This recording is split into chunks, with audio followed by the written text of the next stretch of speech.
Ah, di Xbox mah bosan main PS5 mulu loh. Enak kali ya punya Xbox ya. Dah, bangun. Ngagetin aja lu. Nih, ada kerjaan. Hah?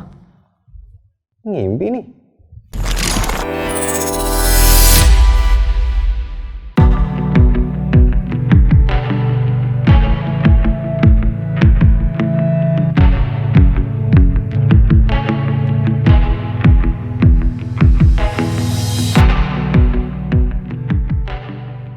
Ini nih yang gue demen banget ya, namanya ngigo menjadi kenyataan. Gue lagi asik-asik ngigo siang bolong, si Fahmi bawa ini nih.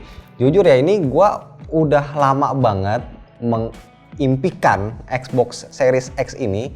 Gue tadinya awalnya pengen beli Series S, tapi gue rasa nanggung, gue nungguin Series X. Kalau kalian tahu, gue merenungnya ya, gue semedinya itu sekitar 2 minggu untuk menentukan beli enggak. Dulu harganya ini 15,5 juta ya awal-awal gue lihat di e-commerce. Terus gue tungguin ya, gue udah masukin keranjang, gue pengen beli tapi takut diomelin. Oke, langsung nih disambut dengan tulisan jump in, oke ya. Kita masuk ke dunia Xbox. Oke, ini rapi sih boxnya, packagingnya. Wih, berat ternyata. Ini ukurannya ternyata sebenarnya nggak terlalu gede. Nah, ini bondnya nih penting nih. Karena kan beli sendiri ya. Ini buat garansi. Gue beli 11 jutaan kurang lebih. Oke, terus di dalamnya ini kayak quick guide ya. Cuman ini bahasanya Doraemon, gue kurang paham. Terus ini, nah ini kabelnya. HDMI ini rapih, tebal kabelnya dan bagus ya, ultra high speed. Ini HDMI 2.1. Terus ada kabel power, ini juga tebal kabel powernya, dan colokannya ini ujungnya 2 pipih. Kalau yang PS5 kemarin itu 3. Terus ini sticknya, controllernya yang harganya ini lebih murah harusnya dibanding DualSense punyanya PS5. Ini wireless dan masih ada baterainya tuh ya, tetap pakai 2 biji kayak Xbox yang lama. Sekarang kita langsung tidak pakai tunggu lama-lama lagi, langsung kita buka, kita jump in ke Xboxnya. Nah, ini Xbox Series X ya, sebuah kotak yang sudah lama gua nantikan. Gue lebih excited untuk naruh ini di ruang TV ya dibanding PS5, karena gue memang lebih suka desainnya ya, lebih simple. Nah, ini gue ukur tingginya itu 1 jengkal lebih dikit sih. Terus untuk lebarnya ini juga nggak nyampe 1 jengkal. Semuanya warnanya hitam. Asli ini Dove keren banget. Ini sekilas kadang kelihatan kayak air purifier versi mini, bisa kelihatan juga kayak speaker, benar. Atau kalau gua lagi BU ya, ini kelihatan kayak kotak amal. Nah, bagian depannya ini karena ada logo Xbox-nya, di sini ada Blu-ray drive-nya, ini tombol buat eject, ini tombol buat connect ke stick-nya, terus yang ini port USB buat ngecas juga bisa. Oke, di bagian samping-sampingnya ini kosong. Nah, di bagian belakang, oke, ada serial number, barcode dan lain-lain ya, ada Kensington lock juga. Terus ada 2 port USB super speed, ada LAN port, ada storage expansion. Ini gue baru tahu nih ada storage expansion, mungkin buat tambahin memori ya. Terus ada kabel port buat daya dan satu lagi HDMI out. Oke, simple dan gak neko-neko. Terus bagian atasnya ini kayak sarang lebah ya, kayak sarang tawon, bulat-bulat gitu, dan agak menjorok ke bawah gitu, kayak ini ada gajlukan gitu ya ke bawah kayak gini. Nah, kalau kita pengen taruh diri, nih madep depannya kan kayak gini ya, madep depannya kayak gini. Kalau kita mau taruh rebahan ya, kalau misalkan mau ditidurin, bisa juga cari yang bagian sini nih, ada karetnya. Nah, ini buat ditidurin kayak gini, sah tuh. Kalau menurut gue sih lebih enak didiriin ya, lebih keren. Gue juga naruh PS5 itu didiriin, tapi sayang gue nggak bisa bandingin ukurannya langsung dengan PS5 di video ini karena PS5 lagi ada di rumah, lagi dipakai buat main Clash Royale sama anak gua gitu. Jadi mungkin nanti di video berikutnya gua akan bikinin versusnya. Nah, untuk kontrolernya overall ini 95% sama ya, feel-nya, grip-nya itu sama kayak stick Xbox yang udah yang lama. Bedanya yang paling berasa adalah nah di bagian sini ini ada tutul-tutulnya, ada gripnya, jadi dipegangnya itu nggak licin, lebih keset ya di bagian belakang ya. Terus di bagian trigger, right trigger dan left trigger ini juga sama dikasih grip. Jadi ketika kita pencet kayak ngegas ya buat main game balap ataupun nembak, game shooter, ini lebih presisi, nggak licin. Terus untuk tombol-tombolnya sama semua, ada tombol share juga di sini dedicated, dan tombol reconnect-nya ada di atas. Terus ada port USB-C kalau mau connect ke PC ya. Dan juga nih tombol powernya ada di sini. Dan di bawah ini ada buat audio sih. Oke, ini slot untuk baterai di sini. Oke. Nah, gua tadi udah nyalain Xbox-nya, gua pencet tombol power dan tampilan utamanya seperti ini.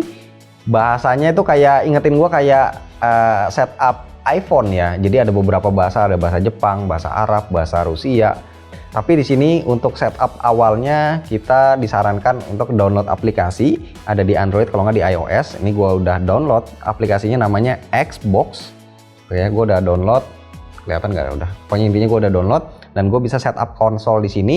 Tinggal masukin kode yang ada di layar. Gue sih akan coba sekarang untuk lokasinya gue di US. Gue juga udah bikin akun baru karena akun gue sebelumnya itu akun Indonesia.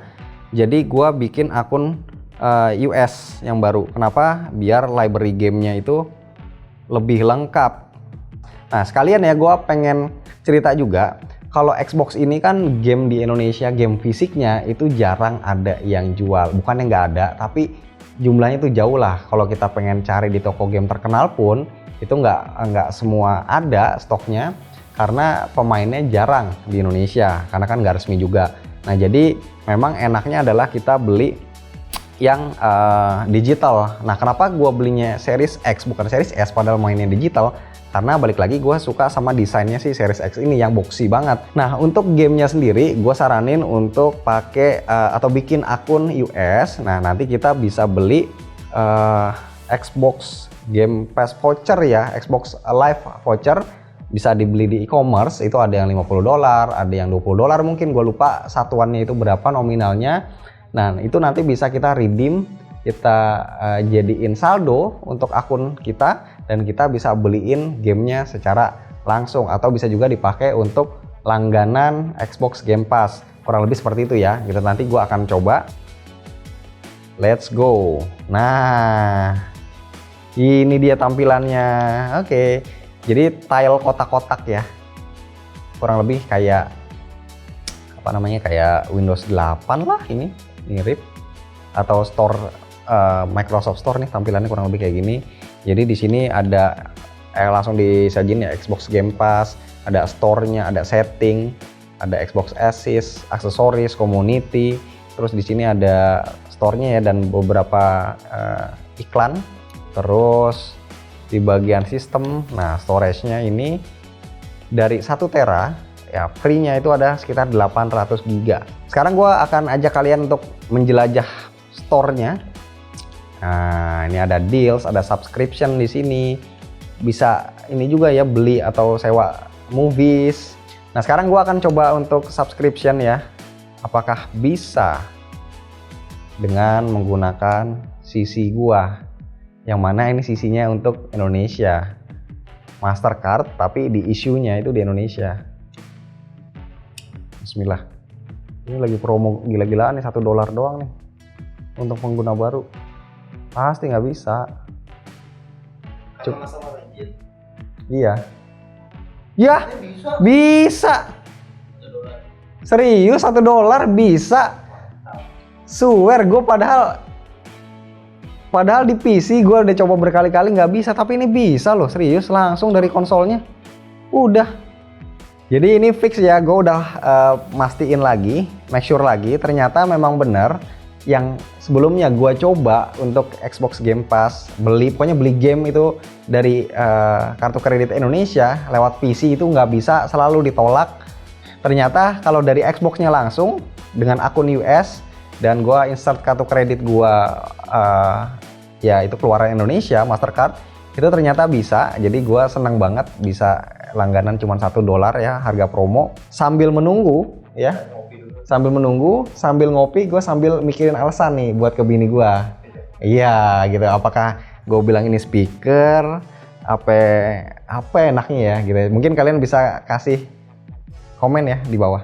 Nah, gue coba untuk download beberapa game ya, ternyata ini nggak bisa paralel, jadi harus satu-satu kita kasih prioritas dulu yang mana yang mau di-download, habis itu udah selesai baru download yang lain. Dan gue akhirnya nyoba download game Ori and the Will of the Wisps.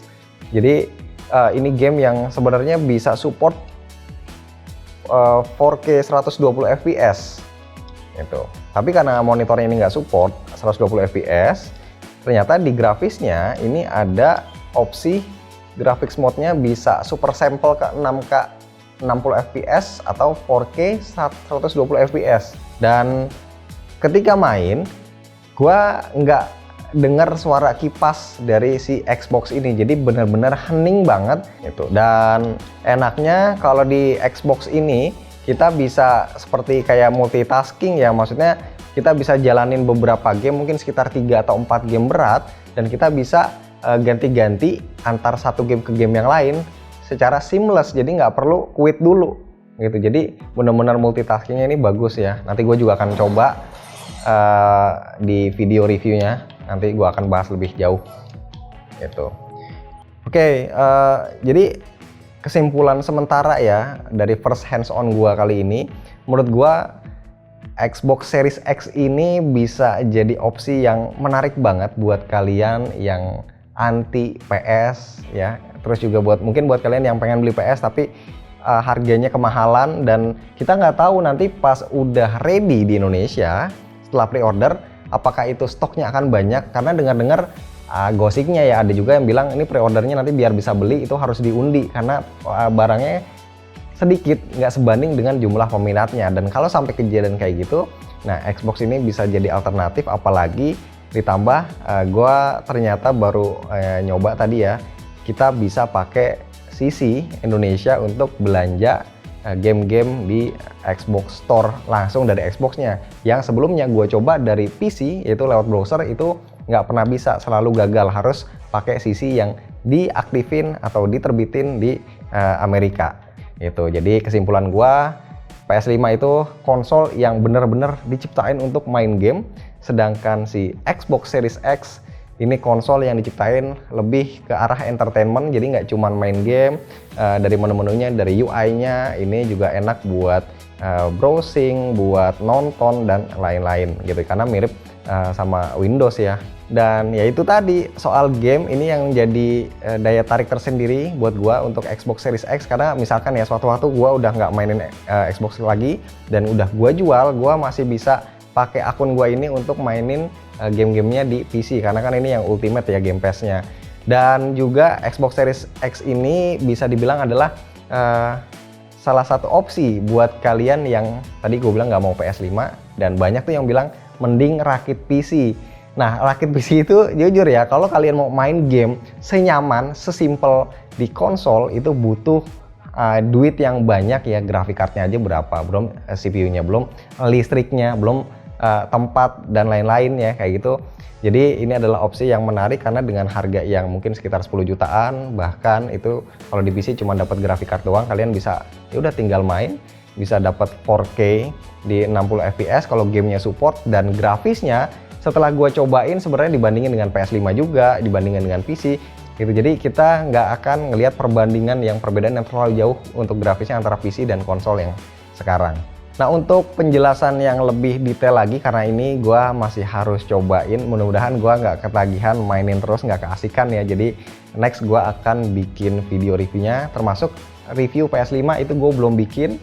Gue masih cobain beberapa game, masih gue geber juga, gue pakai nonstop, bahkan pernah gue nggak matiin selama 24 jam. Itu nanti kalian tungguin aja untuk review PS5 dan juga Xbox Series X ini. So, gua main dulu.